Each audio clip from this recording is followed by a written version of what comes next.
Hello fellow humans and welcome to this week's shop, and it starts off with a disappointment that has the Bofors Tornvagn, which is a new vehicle that is in crates where you need about 150 euros to be able to obtain it for certain, which it is absolutely not worth under any circumstance, so please stay away from that vehicle at all costs. However, do open your free containers. Now, German containers, not worth it. Crates are always bad. Do not buy crates under any circumstances. And then you got some individual offer for, let's say, the WZ, which is fine, but it's overpriced, so I would not buy that. This one is pretty bad as well because you can get double gold down here.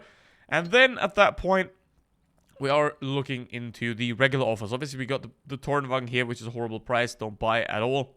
We'll have a look at it later. Then we got these dinosaur camos, these futuristic dinosaur camos. They look cool, no doubt about that, but the prices are absolutely outrageously bad. So for 2k, for 1k, 2k, I would have been like, sure, looks great, get it, but 6k for that, like, I mean, it just, look at this. Look at this. This is what you're getting. You get a couple of spikes for the price of a tier 8 premium. No thanks, don't do that, bad idea. Now then we got the Fury, which is a pretty solid offer right here. It has come down quite a lot from its horrendous price in like 2016. Gotten down all the way, probably the licensing costs reduced. But this is a good bundle. You got 30 days of premium. You got the boosters in here, which are very good. Then the Stridswagen and the Locust bundles are bad. Do not buy those. Obviously, the premium pass is always a good thing. If you are playing actively, you get a lot of more stuff than what you buy here. You just have to play for it. Then the Dash and Clash is, well, Crash, because both of them are not great. They have some challenges to them to play. I wouldn't recommend them at all. They're sort of, I want to torture myself kind of vehicles. The Canoniac Panzer 8.5k is too much in my opinion. 7.5k would be a good deal. Then we have a vehicle here that doesn't have a lot of armor. It does have the mobility. It does have a good gun. However, it is only for people that are already experts at tank destroyers. Then we got the Fast and Accurate, which are meme tanks. I mean, I wouldn't recommend them. They're just funny. So if you want to collect low-tier tanks, sure. Then we got the Batcha and the Type. We already talked about that plenty of times. Same with the Smashing Platoon. They're both very good offers, and it depends. Can you play the Lorraine? Can you play the Barask? If you can do that, both of them are pretty decent offers, especially this one, because you pay about 5k for each, and that is a good price there. And you also get, obviously, the equipment and stuff like that. So this is a pretty good one if you know how to play Lorraine. And then we got these, which, I mean, they're not good because if you can get the double gold, which is 75k for 110, which used to be 100, by the way, so they increased the price, then that is a pretty bad deal that you only get 37k for the same price here. So with that said, that is the shop, really. And don't forget to open your free containers as well. That's the only containers that are good. This thing, well, the drop chance is 5%, which is bad. And then you end up with, most of the time, common boosters. As you can see right here, 60% on the 200 XP. And then 30% for the 2.3k. So that is pretty horrible drop chances for you there in terms of the price, the performance, what you receive. However, let's have a look at the Tornvagn in detail anyway to see if someone does buy it, what you're up against. Now, there is only one thing you really have to compare the Tornvagn to, and that's the Chimera, because Chimera has higher DPM, the penetration is somewhat slightly worse, but it's very similar, and the Tornvagn starts with APCR, this one has AP.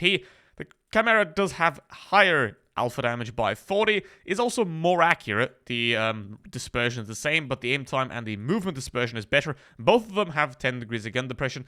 The Chimera is not the fastest, but is significantly faster than the Tornvagn.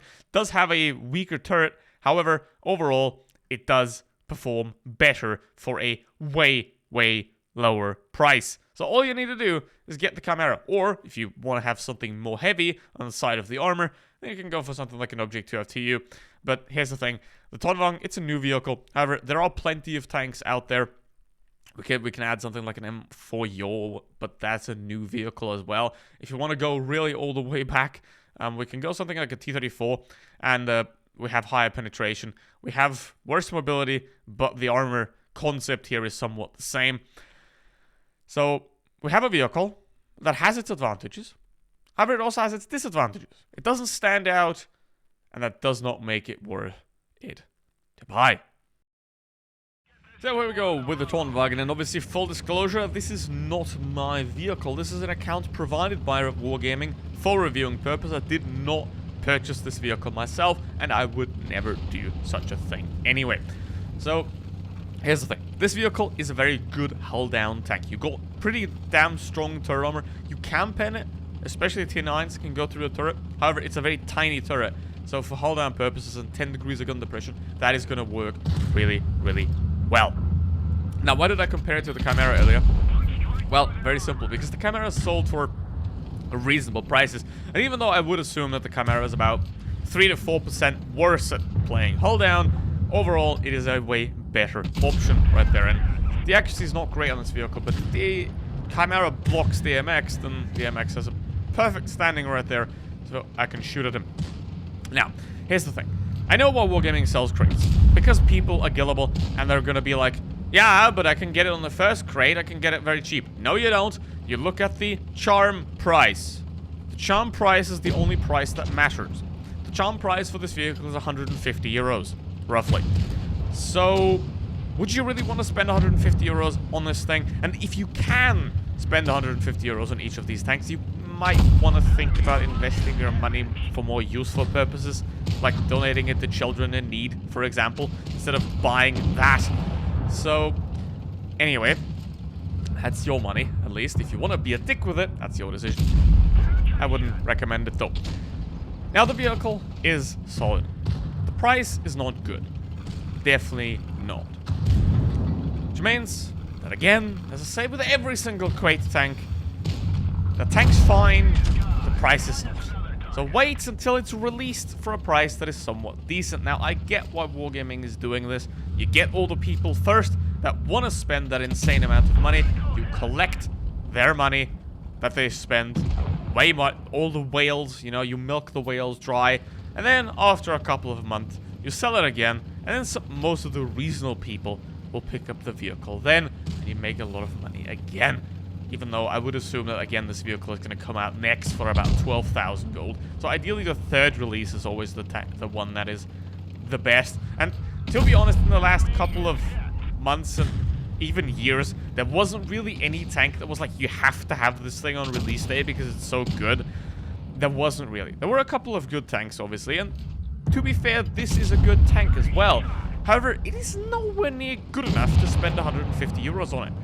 Especially not if a big portion of you are even free to play. So, what do you need to know to fight this vehicle? Well, don't fight it hull down. It's 400 alpha damage, DPM is extremely low, so it's not going to be able to hurt you if you have a pretty solid DPM. However, do not ever attempt to fight this vehicle. If it's hull down, if it's in a good spot, don't fight it. Try to get around, try to get away. That's what this vehicle is good at. The front plate is very well sloped. Shoot it at the lower plate, you know, which is very, very flat, as you can see right there.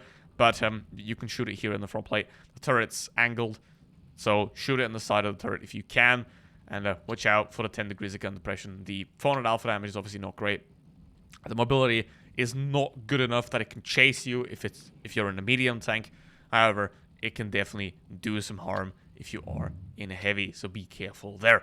So, that is the shop review. Thank you very much for watching. Don't forget to like and subscribe. Oh. Hello? Hello? What the hell? Yeah, don't forget to like and subscribe. Don't buy the dino camos. They look great. The prices are horrible. Anyway, thank you for watching. See you next one. Goodbye.